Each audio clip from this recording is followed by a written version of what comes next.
2009 for Dale Earnhardt Jr., the race car driver. For the race car driver, it was really frustrating. A lot of disappointment. You would go to the racetrack every week and hope that this would be the week that it was going to turn around, something good was going to happen, and it just never really worked out that way. You actually said towards the end of the year, I'm, quote, at the end of my rope. What'd that mean?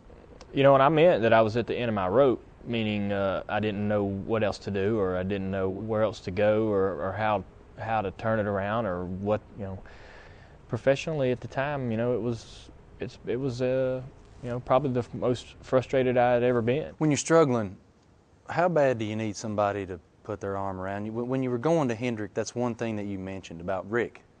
Yeah. He's the guy that puts his arm around me and lets me know I'm a pretty good race car driver. Yeah. How bad do you need that?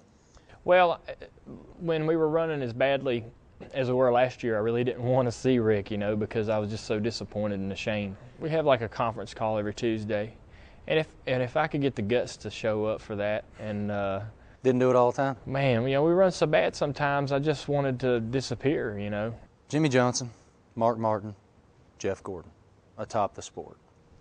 And then there's your team. What's it like to walk into the shop knowing that you're not living up to that standard? It's real tough, actually, to drive up to HMS and walk through that shop knowing what you did last week or the year before.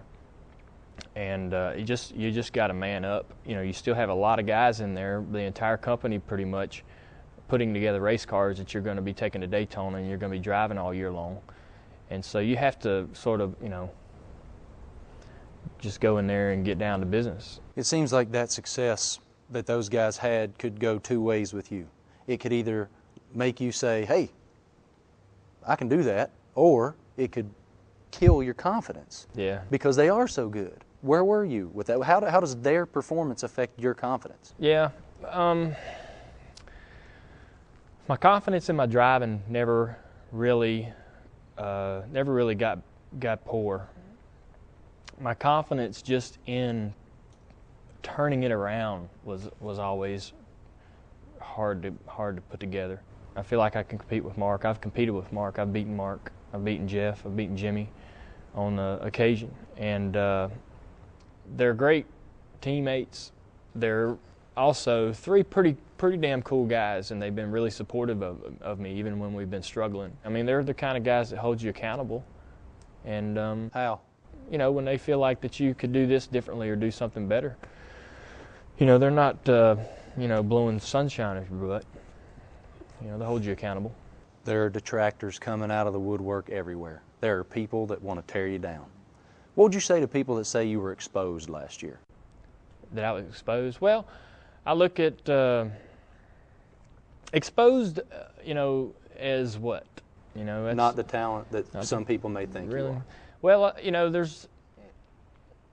there's a long list of statistics and trophies that I have and memories that I have that would argue against that. That I got legitimate talent to drive a race car and have what it takes to win races and have what it takes to run up front.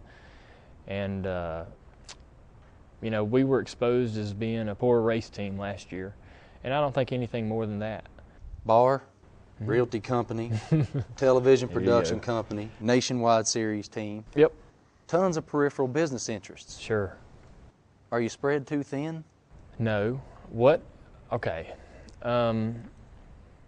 What right do you or anybody else have to tell me what kind of businessman to be and what kind of life really to live? If everybody should have an urgency to be an entrepreneur or to create whatever life they want for themselves. For the most part, we just sit back and let it go.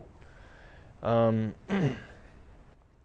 the things that I'm really involved in are basically laid in the hands of someone else that we feel, is going to be responsible for it.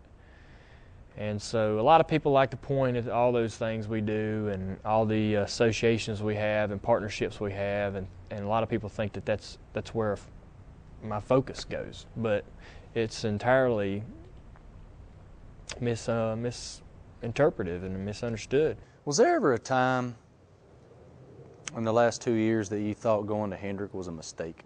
Because it's kind of the one place where there is no excuse. Want to drive a B-class car or a C-class car and go, hey, man, I got an excuse for why I'm not running good. That's what I'm saying. That's one hell of a way to live right there.